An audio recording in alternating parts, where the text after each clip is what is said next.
I have this thirst for blood. This is despicable.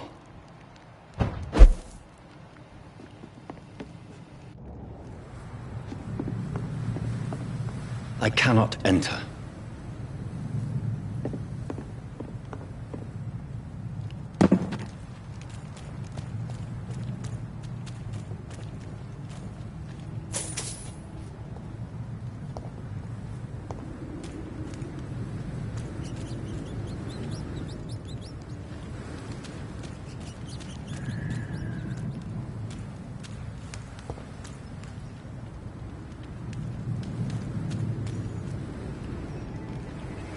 Go back home, idiot!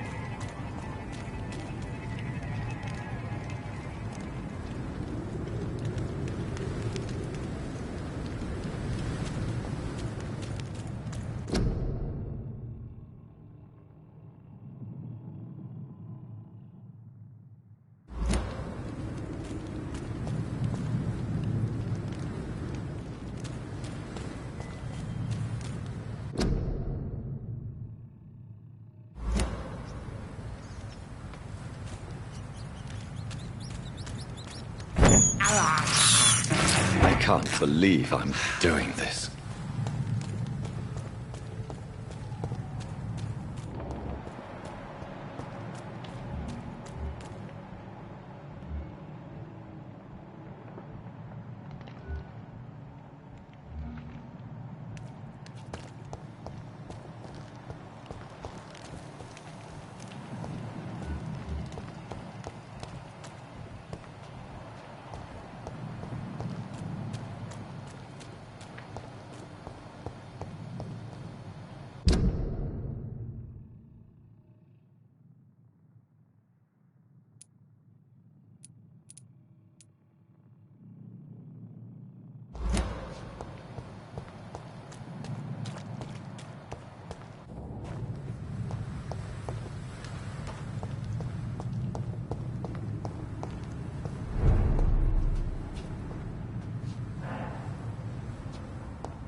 So, Mr. Hooks and Nurse Hawkins are an item.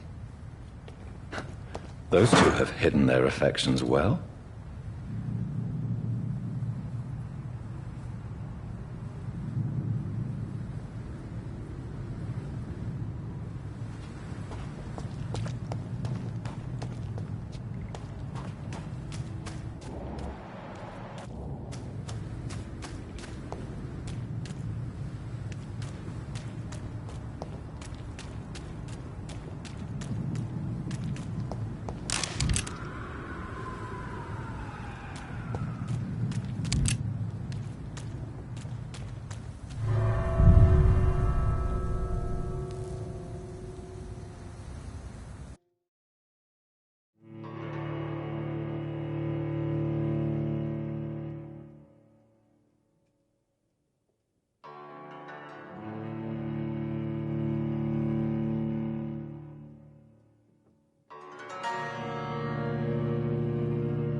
It's locked, all right.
Behavior is similar to the infected William Bishop.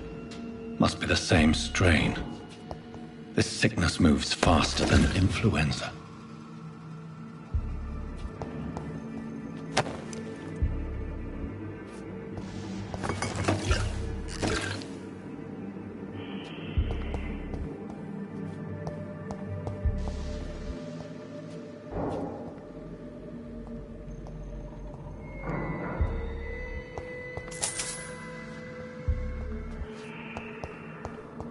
It's locked.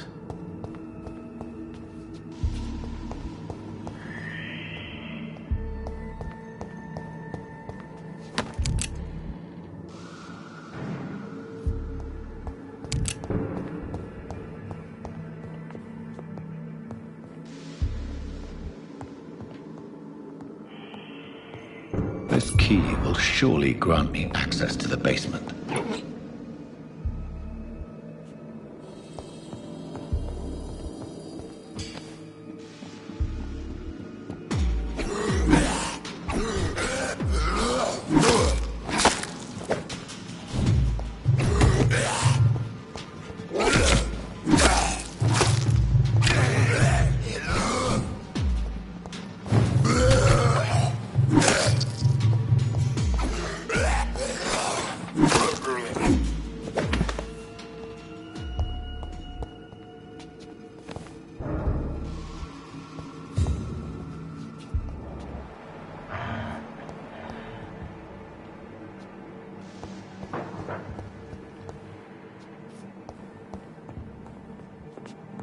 Balls of Mars, fortifiers.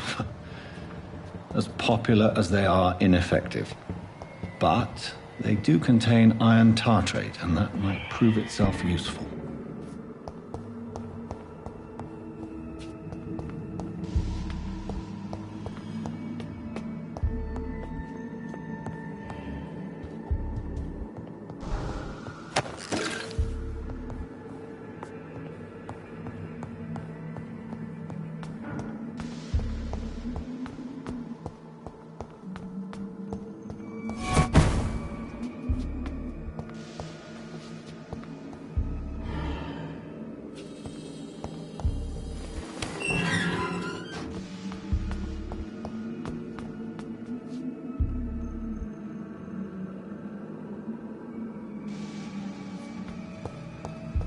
These skulls feed from corpses and the husks of animals.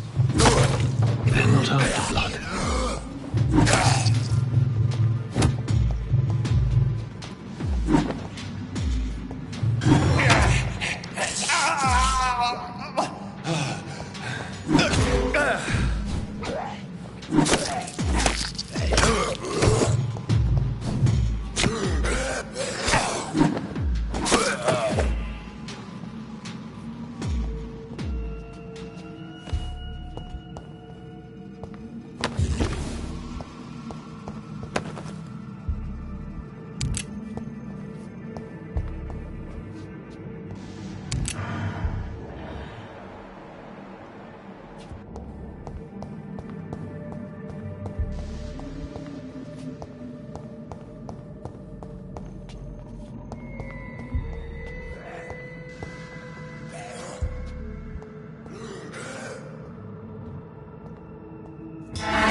It's locked, all right.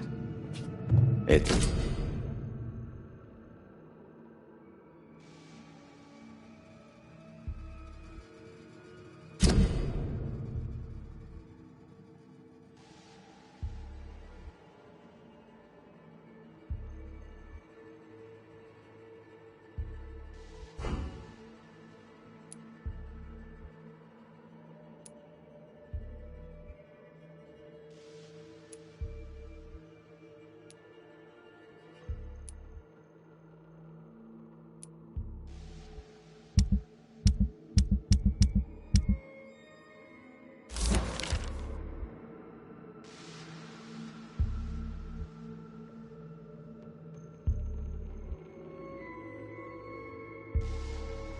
Mr. Connor's injuries don't match the report.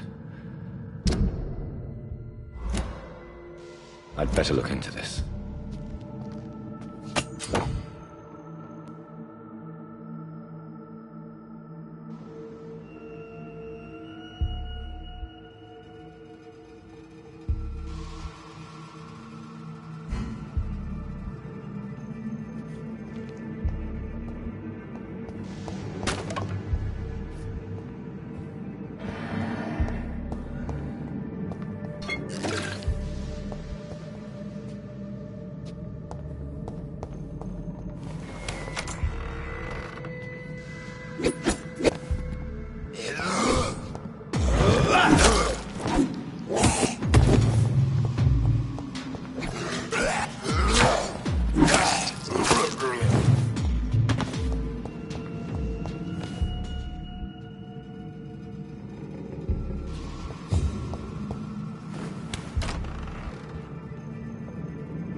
Scowls can be so ferocious.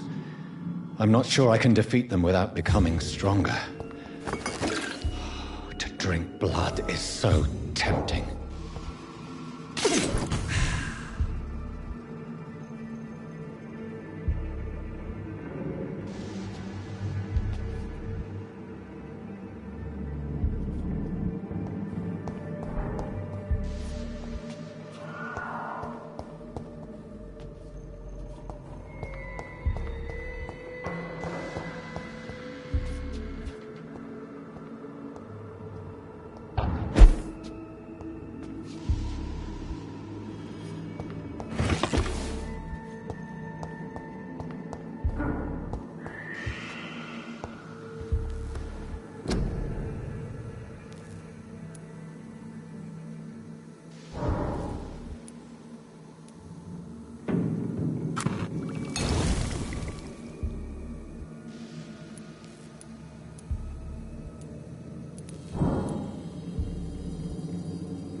Don't worry, sir. Everything's going to be fine.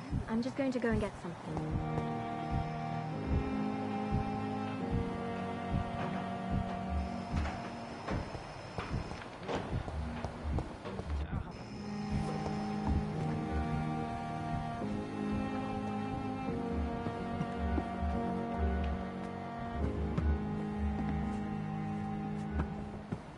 Pembroke is still standing after this epidemic.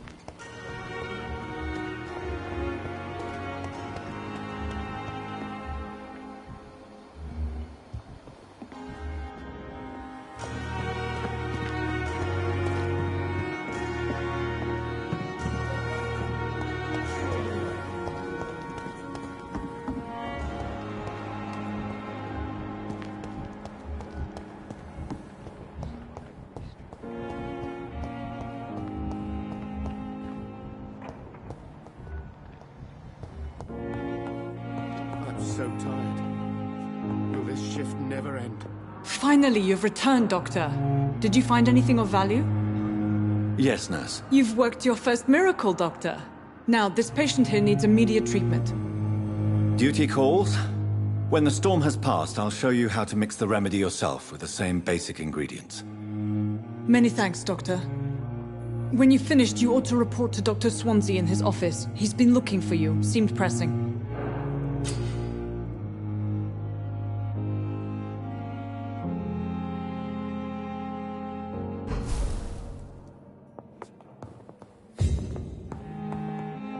So many deaths.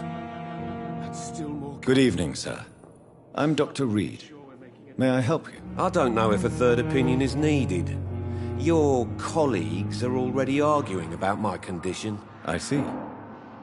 Would you mind telling me more about your situation? I'm Harvey Fiddick. All I want is to get me bloody arm fixed properly.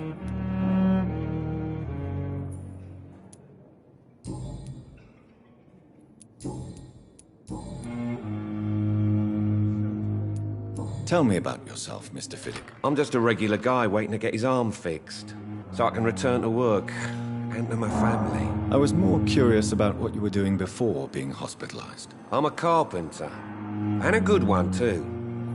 But that means I need both arms to feed my family, Dr. Reed.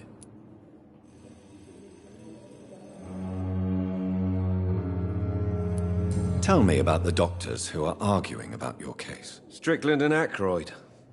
They both want the best for me, but there's a lot of pride there. Doctors are no different from carpenters, it seems. What do you mean? I often had professional arguments with rivals on a building site. Difference is, I disagreed about wood and nails, not flesh and bones. Are you satisfied with your treatment here? Well, it's clear that I've chosen a bad time to be injured.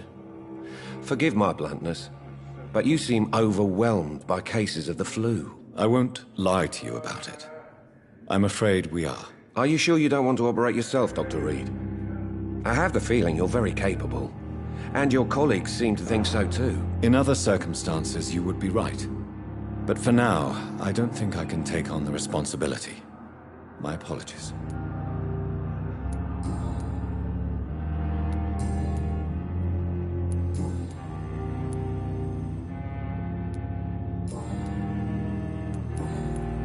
Goodbye for now, Mr. Fiddick. I'll see you later. I will not let you down, my boy. And still more...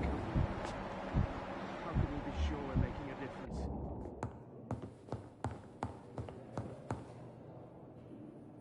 Good evening, Doctor. I believe we're going to be working together. Dr. Reed. Dr. Swansea informed us of your arrival, but I could not dare to believe we'd have such good fortune. Such an honor, sir. Thank you. And you are? I am Thoreau Strickland, Dr. Thoreau Strickland. I'm a great admirer of your work, Dr. Reed.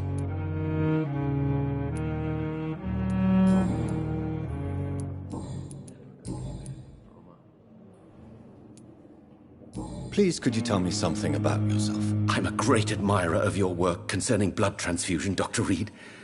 I run my own experiments. I'm convinced it's the future.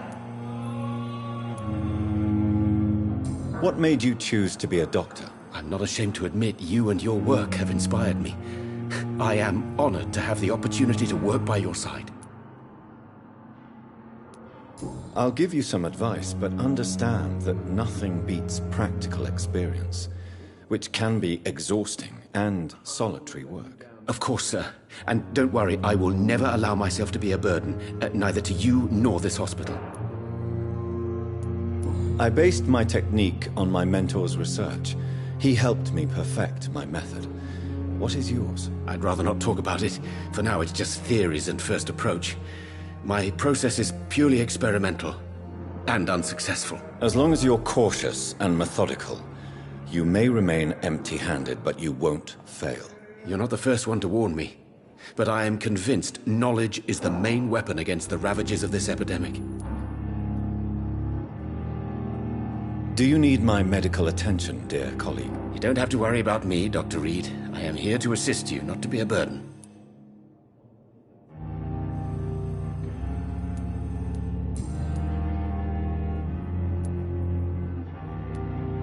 What can you tell me about the Pembroke? Well, it has always been an honor to work with Dr. Swansea.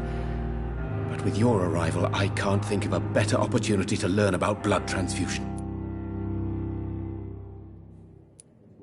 You seem quite optimistic.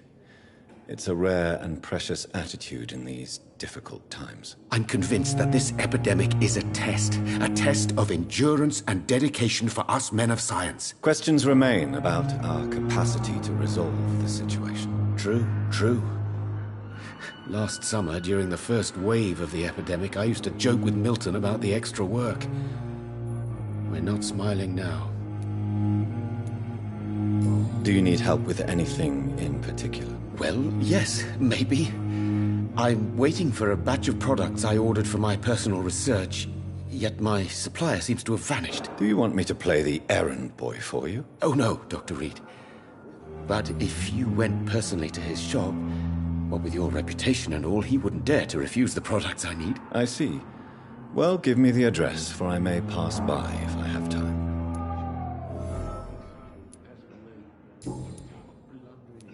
Please, could you tell me something about yourself? I'm a great admirer of your work concerning blood transfusion.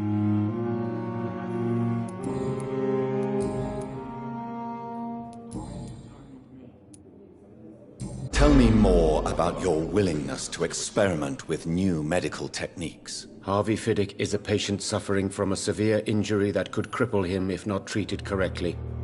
I'm convinced your blood transfusion technique could help him. What is it you really want? To save him, or to prove your point? Fair question. I want nothing but to save my patient, Dr. Reed. Especially since I know Mr. Fiddick's story.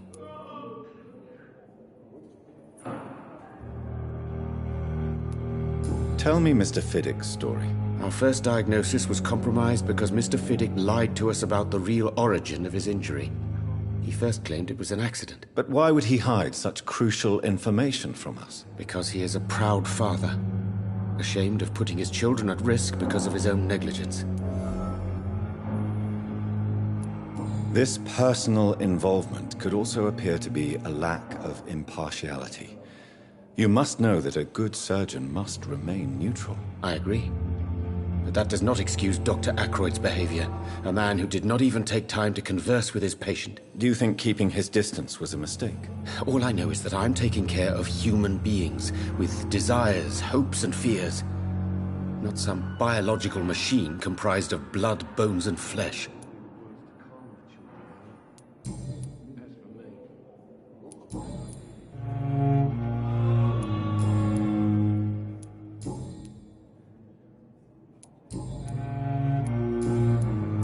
Goodbye, Dr. Strickland. I won't let you down, my boy. Don't waste your time with me.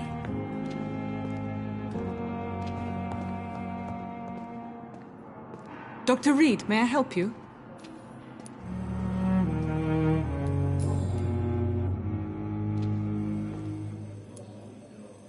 For how long have you been working here, Nurse Crane? I first volunteered at the Pembroke in 1911, a few months after Dr. Swansea was appointed. And before you arrived here? If you must know, this was my first job. Well, Dr. Swansea certainly has confidence in your abilities. Are you in charge of the nursing staff? Not in an official capacity, but the Pembroke doesn't always work above board, so to speak.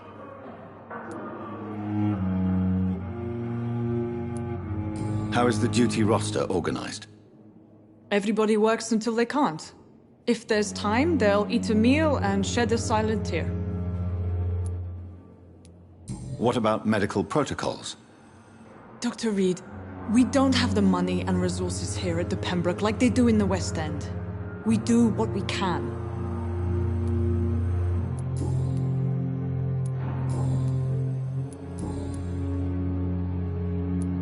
What can you tell me about our patients here at Pembroke? This hospital was founded to help the East End poor and needy. But since the war and the quarantine, we've had all manner of folk. Can you be more specific? Well, veterans, the elderly, dock workers. We even have a few mental patients. If there's space, we take them. What can you tell me about the epidemic, Nurse Crane? I've been out of touch since I've come back to England. Everyday folk don't know how bad it is. The papers certainly won't tell them. Not as long as the war is raging on, anyway. News on the front stated that the Spanish flu was under control, at least in Britain. It seemed to be for a while, but that was only last summer. It returned with a vengeance just over a month ago. I'll see you later, Nurse Crane.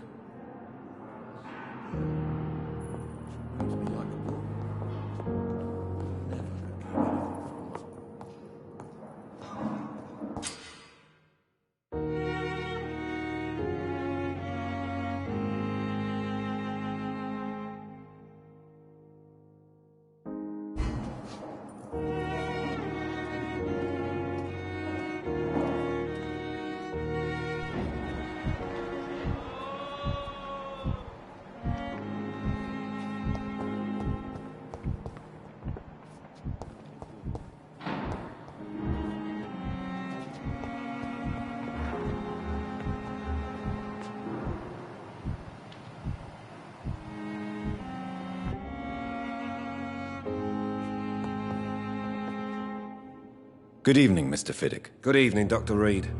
Any news about my operation?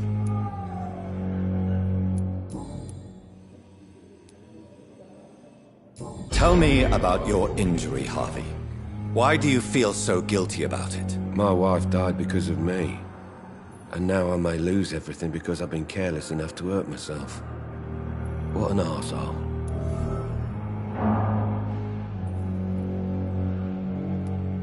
How could your job be responsible for your wife's death? I was working a double. She went out to bring me a hot meal and got caught in a German bomb raid. You can't hold yourself responsible for your injury, Mr. Fiddick. Unless you tried to hurt yourself. Of course I didn't hurt myself. But I can't work until my arm is fixed. My children need to eat, Doctor.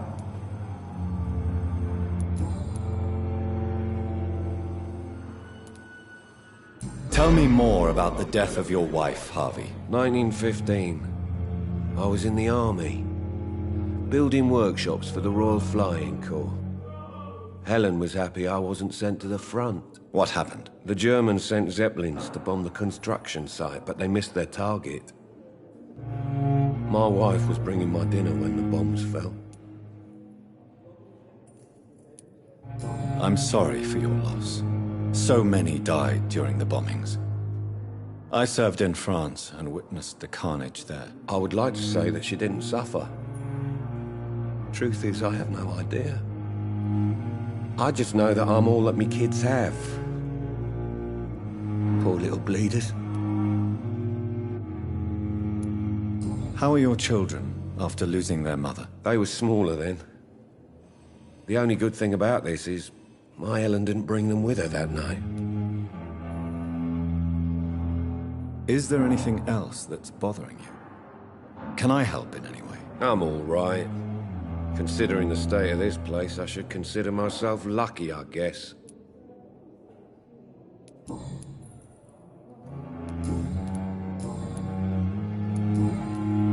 Goodbye for now, Mr. Fiddick. I'll see you later. You always knew the words to calm the children, Helen. As for me, what a blundering idiot.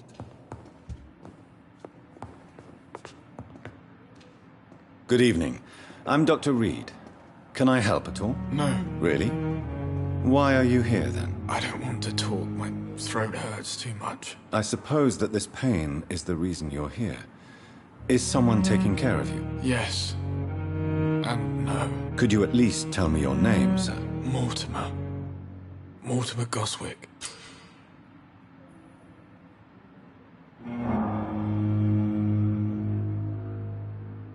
Do you need any help? I'm afraid I may, sir. I don't mean to be a burden.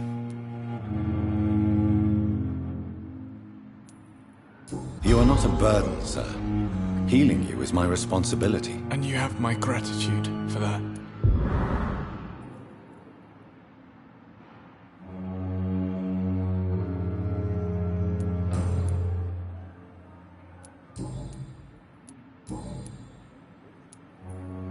How painful is your throat, Mr. Goswick? So painful I'd rather not talk at all, Doctor.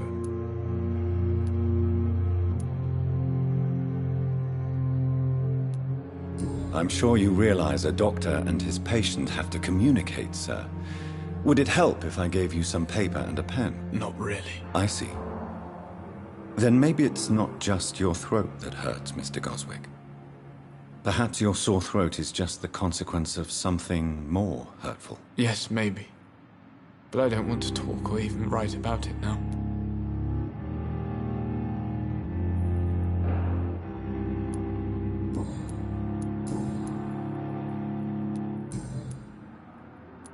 I have to go now, sir. But don't hesitate to contact me if you need any help. Good evening, sir. Doctor. Good evening, Mr. Goswick. How are you? I'm okay. Do you need any help? Thank you, Dr. Reed, but you've done enough already. The rest is up to me now. Do you need any help? Thank you, Dr. Reed, but you've done enough already.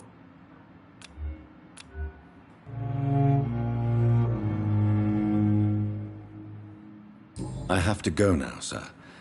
But don't hesitate to contact me if you need any help. Good evening, sir. Doctor.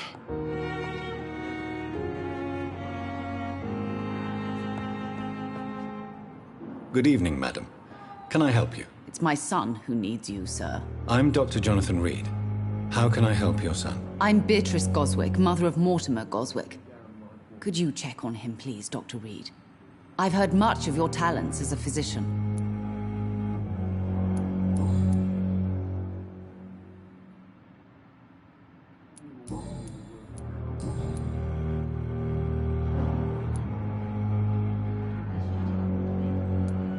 What do you think of your reception here? Any complaints? I have had the uttermost reservations about this hospital since we arrived. But we had no other choice, considering the state of emergency. Is there something in particular that's bothering you? Some of the staff were not especially welcoming. I suspect they're not accustomed to dealing with patients of such social standing.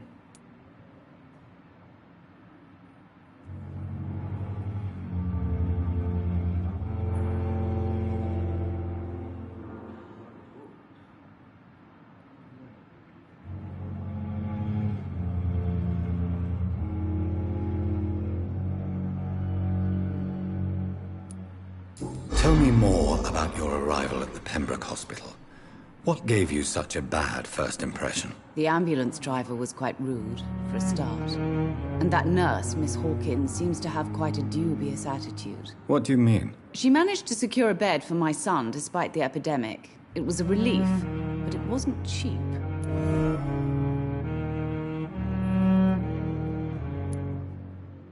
I share your concern, Mrs. Goswick. Be sure that I'll talk to the people involved. I don't expect compensation, Dr. Reed.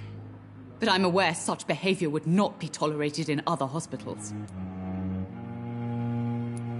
She charged you for a bed? Yes, and I paid without question, considering the urgency of the situation.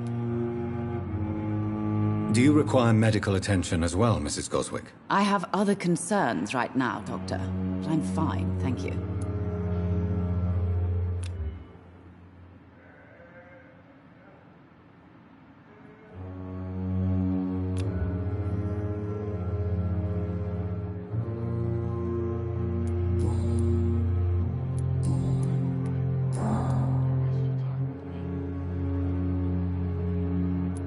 What can you tell me about yourself, Mrs. Goswick? Not much to say. Just take care of my Mortimer and I'll cover all the expenses. That's all that matters. May I ask if you have an occupation, Mrs. Goswick? I'm a teacher by profession. I teach young women who are more ambitious about their futures than their families. Are you really that rich? Most of the patients here are of a more humble origin, if I may say so. Yes, thanks to my husband. May he rest in peace. I can cover any needed medical expenses.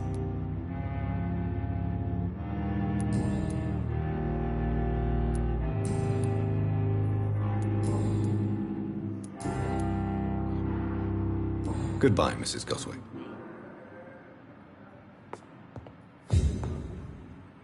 Good evening, Mr. Goswick. How are you? I'm okay.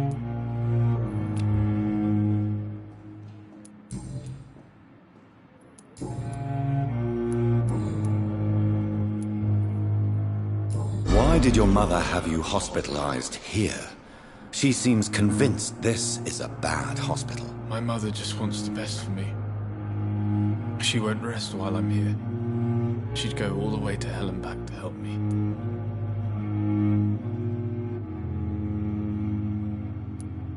Is your mother bothering you? As your doctor, I can ask her to leave you alone if you would prefer. That's tempting, Doctor. But you have no idea what my mother is capable of. She would tie herself to my bed if you asked her to leave. Pembroke Hospital may look unorthodox, but rest assured, you're in good hands here. It's not me you have to convince, Dr. Reed. It's my mother.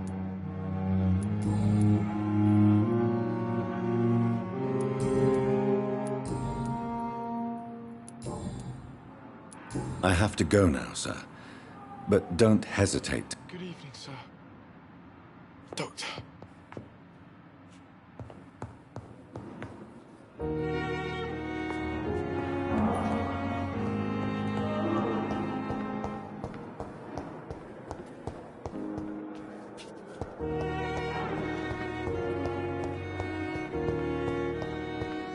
I cannot enter. Damn. The pain. It's here again.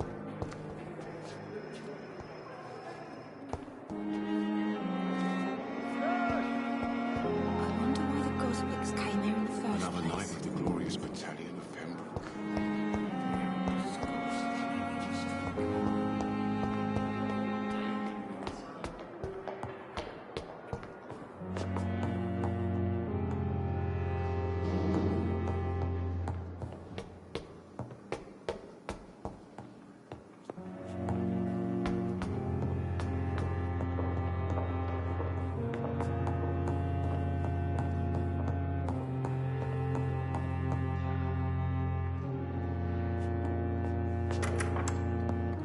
Please, Jonathan, come in.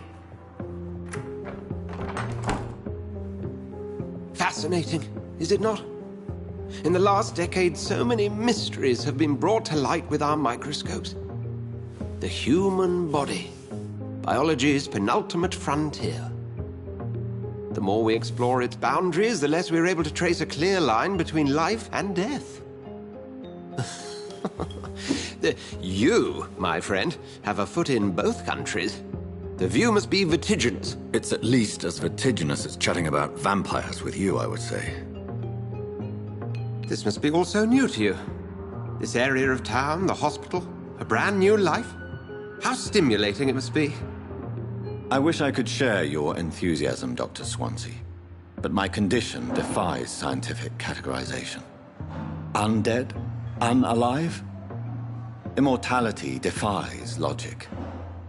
I cannot express my thrill at this serendipitous turn of events. The world's most eminent specialist in blood transfusions, a vampire. One might say a gift from heaven.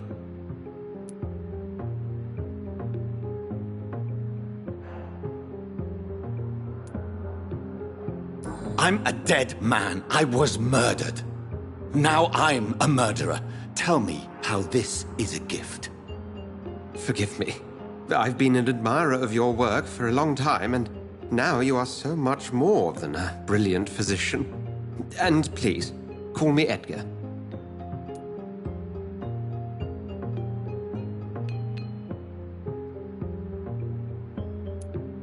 I'm not some doe-eyed student, Edgar. I understand we both have something to gain from this relationship. Very well.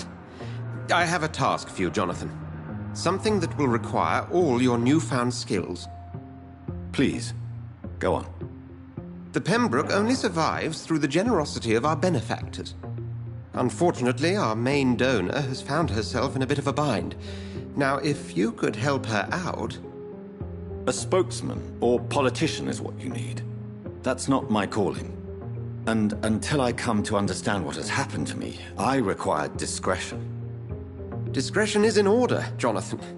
Lady Ashbury has recently received rather indelicate correspondence that, if revealed, would jeopardize her position. And you would like me to eradicate this threat? By the stole, of course not. I would just like you to pay her a visit. Her ladyship is certainly near the tents outside, tending the sick. You can't miss her. Look for someone impossibly delicate. Accepted. I'll see what kind of trouble Lady Ashbury is in.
The flower's dying. It needs water.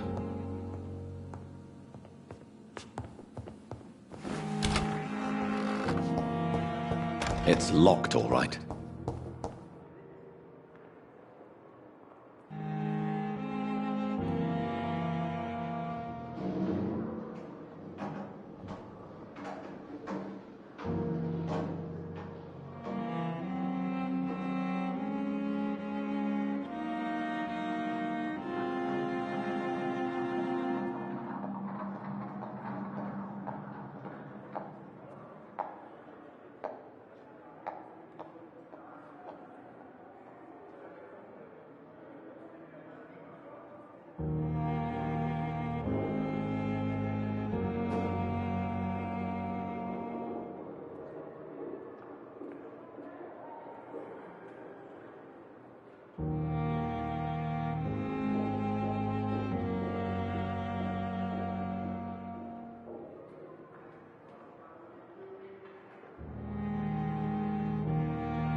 flu took my dear wife, Emily.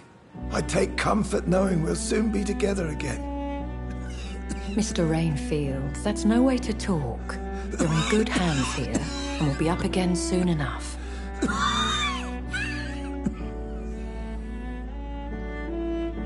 Now do me a kindness and get some sleep. I'll be back round later.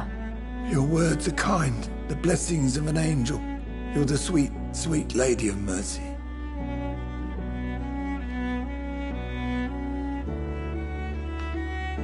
Good evening, Dr. Reed. It's a pleasure to see you again. You seem surprised. Dr. Swansea has brought me up to speed concerning your recent appointment to Pembroke Hospital. You're a the lady who saved me that night, before vanishing into thin air. I remember you from the pub with Dr. Swansea. Indeed. Allow me to introduce myself formally this time. My name is Lady Ashbury. I remember you well, in spite of the brevity of our encounter.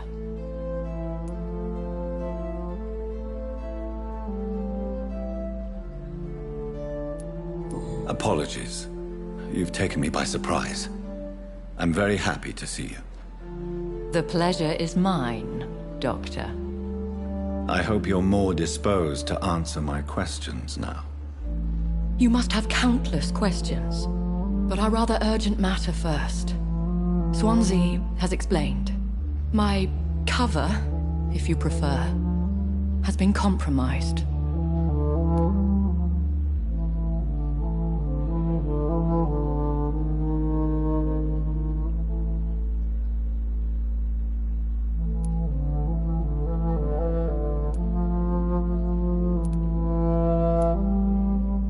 Have any of the patients given you trouble? These poor souls have so little left to live for. I do my best to ease their pain.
The world would be a better place if it were cared for by women like you. You make me blush. I am simply a necessary evil. Pardon my boldness, your ladyship, but I have questions concerning this condition we share. As a newborn, your hunger for answers is rivaled only by your thirst for blood. But the questions need weight. I'm a scientist. My trade is in the deciphering of mysteries, and I need information to feed my mind. I will gladly answer every question you have, but first, prove yourself capable of resolving my predicament without eating the culprit.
Dr. Swansea has commissioned me to be your agent in this matter.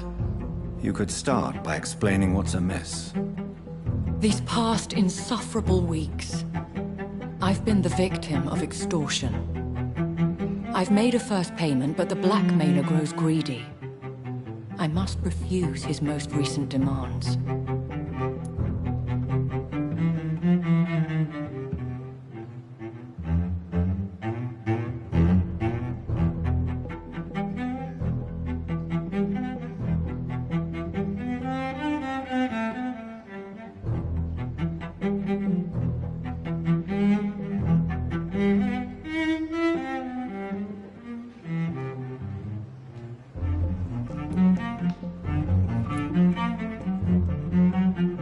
Who would be so foolish as to threaten you?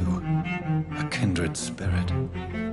Even if it were the case, and I highly doubt it, a vampire would have asked for something more valuable than money.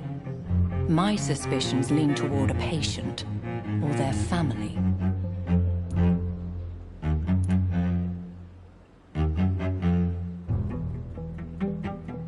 What are your expectations? Please be precise. As the newly appointed surgeon of this hospital, you are in an excellent position to ask innocent questions and deftly learn the identity of my blackmailer.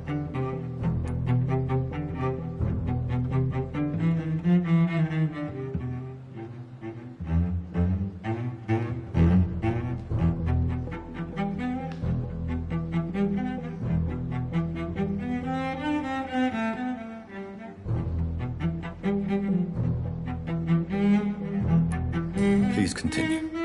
Every detail is essential. I'm your man. My embarrassment in this matter is eclipsed only by my shame at having put the hospital at risk. The threat from our anonymous scoundrel is clear. A list of dates. My visits coinciding with the dates of suspicious patient deaths due to massive blood loss.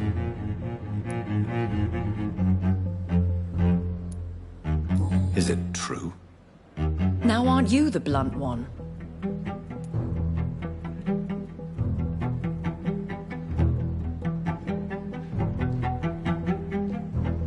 You are aware that I too know the thirst for the scarlet nectar. In all honesty, I'm not simply a patron to the hospital. My visits serve a dual purpose. Dr. Swansea has been treating my condition with a revolutionary technique of blood transfusion. It seems you are a specialist in the domain. I'll take care of it. Do you know where I should start? If that was the case, I'd settle the matter myself. You could talk to our local gossip, Harriet Jones. Not a pin drops here without her hearing about it. I'll meet that woman now. My life, as others know, is in your hands, Dr. Reed. I'm sure of your discretion, but I do fear your powers of persuasion will be put to the test. When this is resolved, I'll be your obligé. I'll answer all questions in regards of your condition.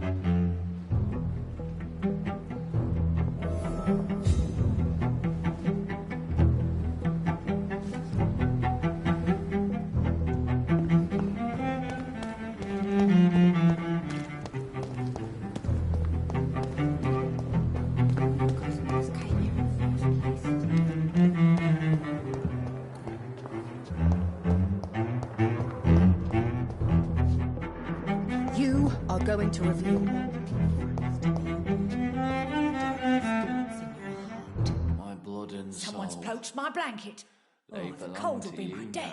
now. The life running in your veins. This dead flesh needs it. Oh, please spare me, Dark Queen.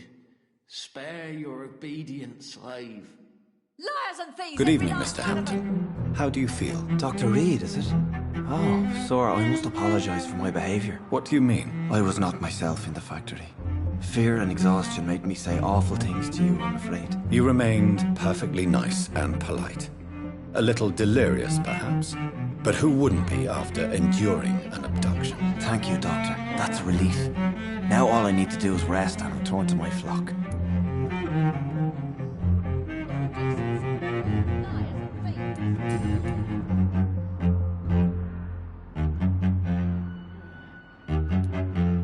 How did you end up in William Bishop's den? I had received alarming news about his recent behavior. I went to his place and he refused to let me go.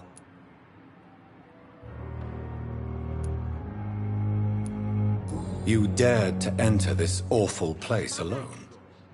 You're a hero, Mr. Hampton. Or a fool. I'm just a man trying to help his friends, Dr. Reed. William Bishop was a conflicted soul, searching for light.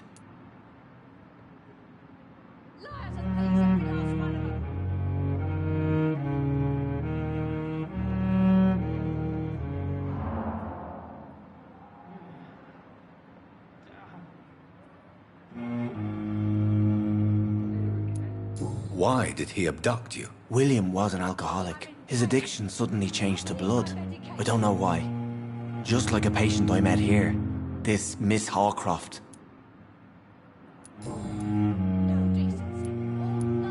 Do you know Tom Watts, the bartender from the Turtle? I met him before I found you in the canning factory. Tom? Yes, of course. Always the helping hand, good old Tom. Without men like him, corruption and despair would have wiped out the East End long ago.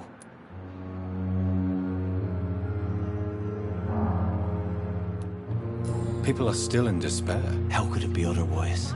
The authorities have left us all to rot in this contagious nightmare. No drugs, no advice, nothing. It's a damn shame. Who should I avoid in this part of town, then? Any particularly evil figures? Not really. Most men and women are just doing their best. And it's not my habit to speak ill of people I know, Doctor.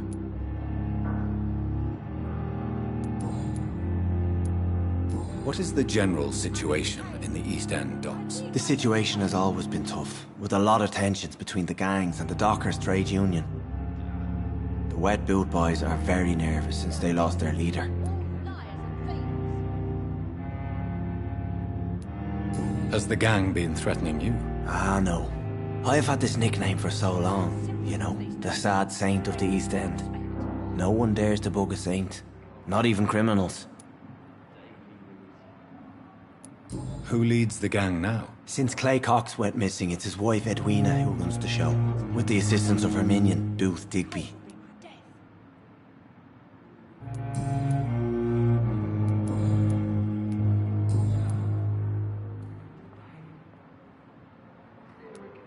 What do you do for a living, Mr. Hampton? I can't help but notice the cross around your neck. I manage a night asylum for the poor and homeless of the docks. And I try to guide the lost and hesitant on the right path to our Lord.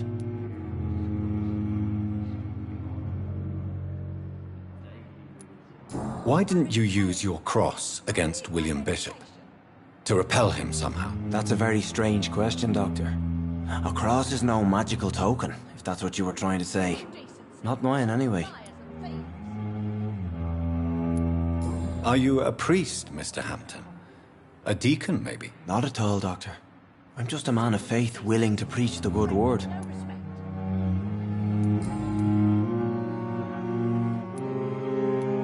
Have you made friends since you arrived? Not really, but I recognize Miss Harriet Jones. I knew her when she lived by the docks. That poor woman had such a miserable life. You never came to see her here at Pembroke? Receiving visits when sick can be an important part of the healing process, you know. We're not just bodies. You're preaching to the converted now, Doctor. To be truly honest, I thought she was dead. She left the docks many months ago. How do you feel, Mr. Hampton? Medically speaking, I mean. I feel exhausted. Beyond exhaustion, actually. William drank so much of my blood in his madness. I feel empty. You're in good hands here. Dr. Swansea is well versed in blood transfusion, and I'm sure he'll take the best care of you. Thank you, sir. I believe all I need is rest. And then I can go back to the people who need me. Goodbye, Mr. Hampton. We'll talk again later.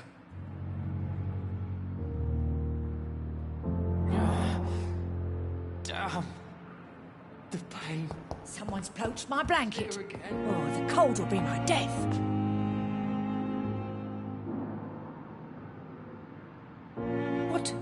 What? What is this? Who are you? Get out of my room. There's no need for alarm, madam. I'm Dr. Reed, the new surgeon. Preposterous. Dr. Reed, you say? I don't want some bumbling intern. Where's Dr. Swansea?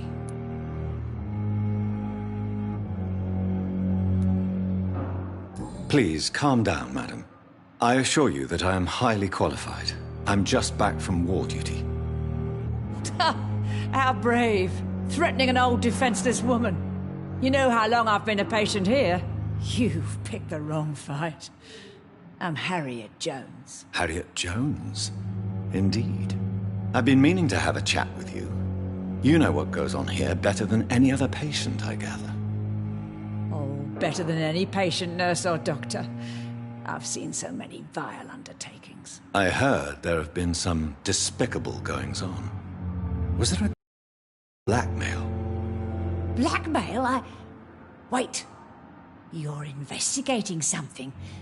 This isn't a social call. One of those incompetent cunts slit a poor sod's vein.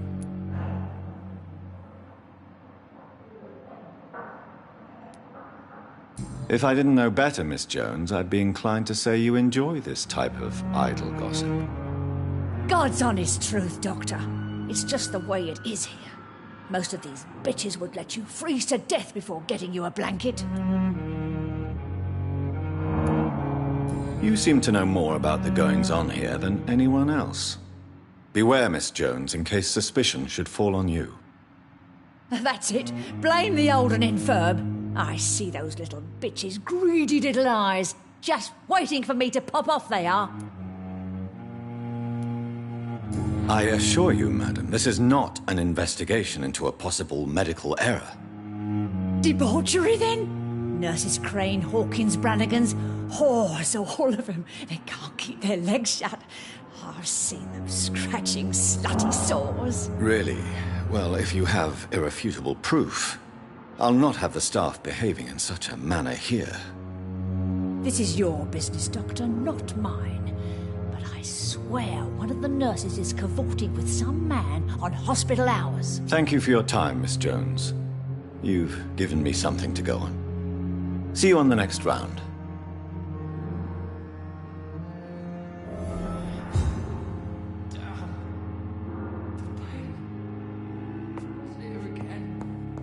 The patients and staff might know something. I'll start my investigation with them. So many deaths. Fear What of of my own disgust on every street corner. The daily routine.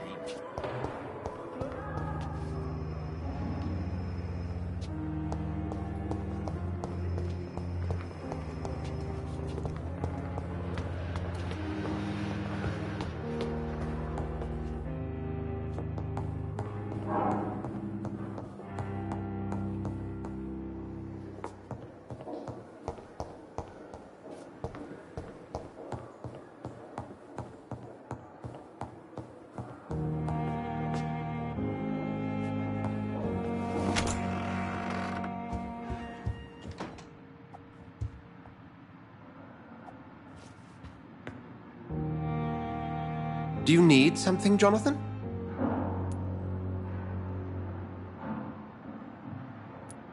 I have met Lady Ashbury. She's a fascinating woman, wouldn't you agree?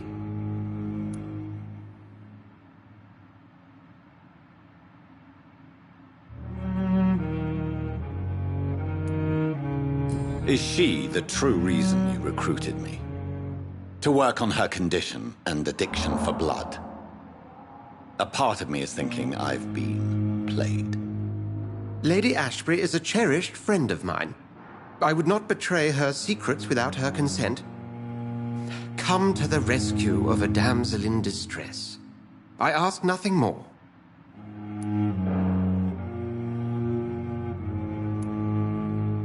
I have just a few questions. Then ask away. I'm at your service, Doctor.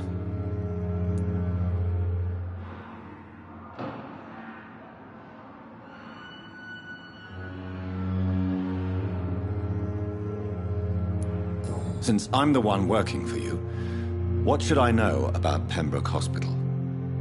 Well, for many years, we have been the only medical facility in this part of town that people can rely on. We support the community here, as well as provide health care.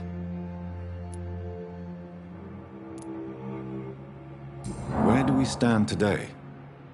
Well, to be honest, we cope on a day-to-day basis. The first wave of the Spanish flu last summer took us by surprise. We lack many of the basic necessities needed. What do you expect of me? What we need is hope. You were a soldier. This is a war. This white coat's still a uniform. We fight to help the poor, the sick of the East End, the forgotten.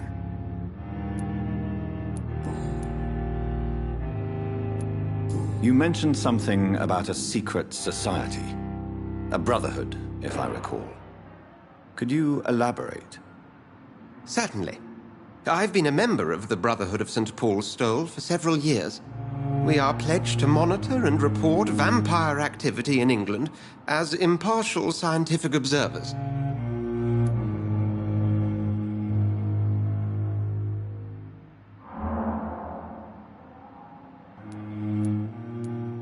That explains your nightly wanderings about the docks and the questions you ask. I feel it wasn't mere coincidence that led us to that part of town. There was something as yet unseen that set those chain of events in motion. Yet you don't fear me. And still, you know the monster that lurks beneath the civilized surface. The Brotherhood has studied your kind for centuries. We believe you are as supernatural as a lion is to a gazelle.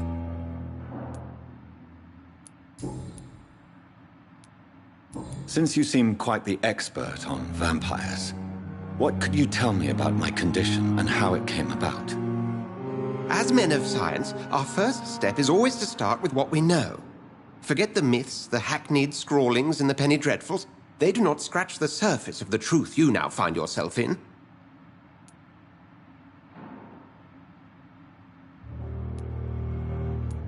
The sun.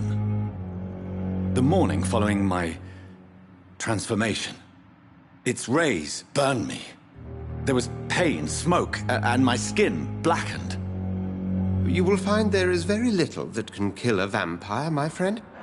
You have been offered relative immortality. The sun will most certainly hurt you, leaving you weakened and damaged, but it will not destroy you. Must I take a life to live? You are a vampire. You feed, and blood is the sole sustenance that can sustain your immortal frame. And only a living creature contains the nourishment you require.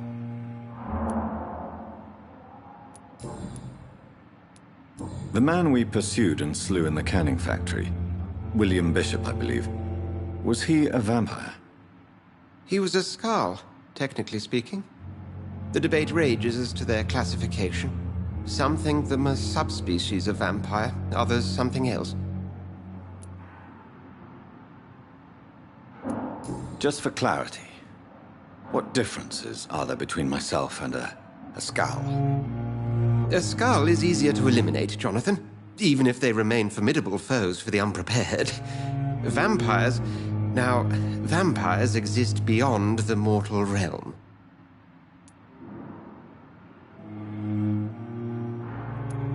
How do Skalds come into existence? The name means slave. The etymology may indicate that they are a lesser species of vampire. From what I know, vampires tend to despise them.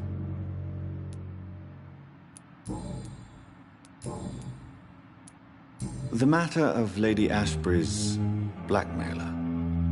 Oh, I know too much about this matter already. I'm confident in trusting the interests and reputation of both the hospital and Our Lady into your able hands. We'll see each other again soon, Edgar.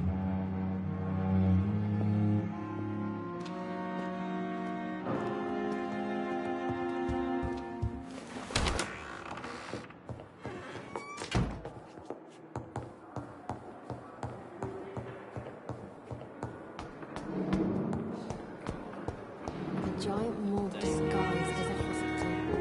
What's held up nowadays?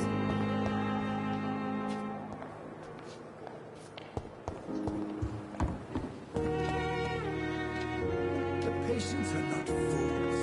They know we are overwhelmed by this horrifying epidemic.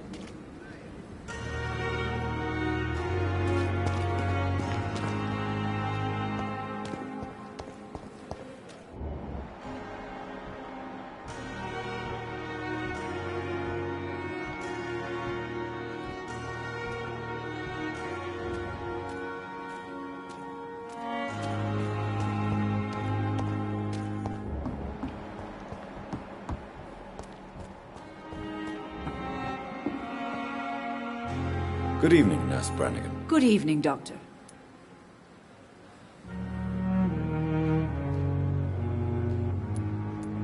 Do you know if any of the hospital staff have criminal backgrounds? The people who work here all come from very different backgrounds, Doctor. Just like the patients.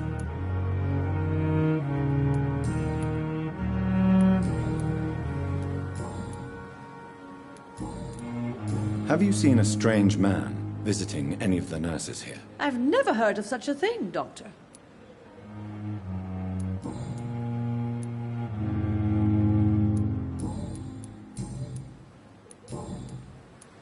Goodbye, nurse. Call me if you need assistance.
Perhaps I should have considered the offer from that cabin.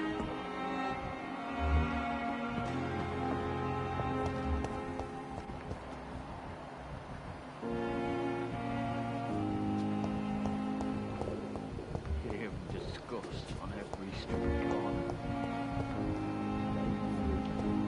I have wasted too much energy for so little result.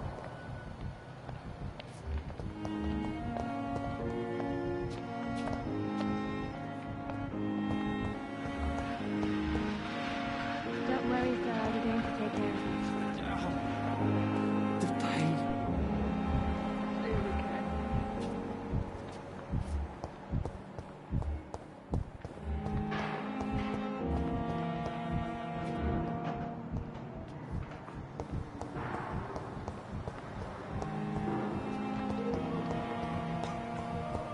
Thelma Howcroft said she was being watched by vampire hunters. Where are they hiding? I should investigate.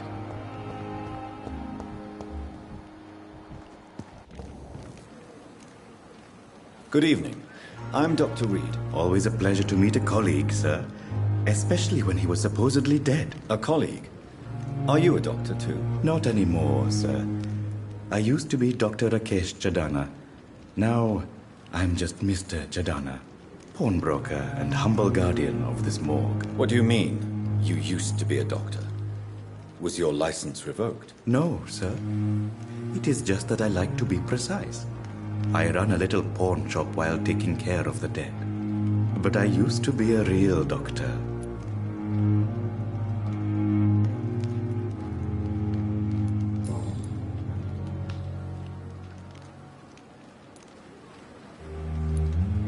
Have we met before? I don't think so, sir. Why? When we first talked, you said you were glad to meet me since I was reported dead. Funny story, sir. Your sister came here a few nights ago. You were missing, and she was looking for your body. She must be very relieved now. Do you work here alone? Yes, very easy work, sir. All I have to do is watch a few bodies. The situation was very different when the main morgue was still open.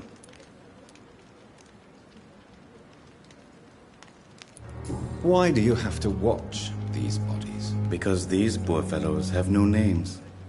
We keep them in case someone comes looking for the missing. Sadly, very rarely happens. Why close the hospital's main morgue? It was for sanitary reasons after the beginning of the epidemic. Cadavers had to be moved to the nearest mass grave.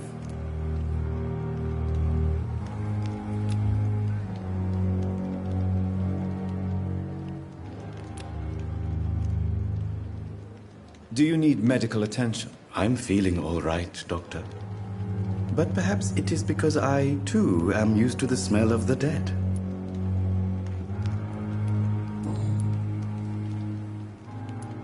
A pawnbroker? I expect you get all types of people here. Yes, sir. All kind of people. For I sell all kind of goods.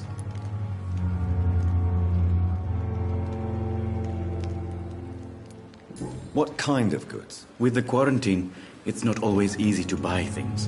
So I trade, I exchange. Some people sell, some others buy. I like to help. Who comes here to trade with you? It's very unhygienic, even unsafe. Diseases can spread. For the customers, for the hospital. I'm very cautious, sir. I've been a doctor, remember? And all my clients are good people. In fact, I think I only know good people.